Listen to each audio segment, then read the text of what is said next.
Today we're going to be testing the Air Zero Pro from Let's Resin. This is a resin bubble remover. It comes with a lid, so this is a pretty strong and thick lid.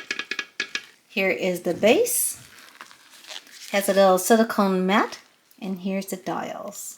Go ahead and plug it in the back here. And let's go ahead and mix our resin. I'm going to put it into a mixer and mix it at very high speeds. And then we're going to pour half of it into a cup. And the instructions do say to put in half cups at a time. So since this is a rather large surface area, the machine can fit multiple cups.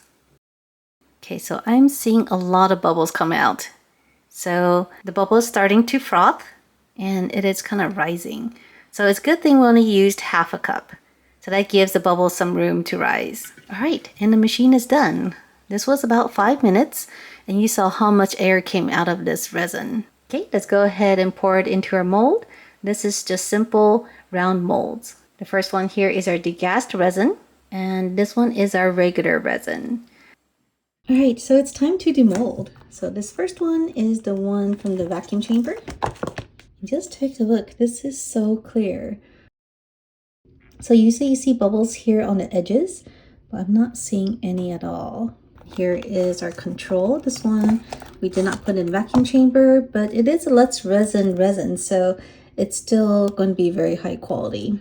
Here's a control. I see 2 bubbles here, but everything else looks really good. Oh, and 1 bubble here.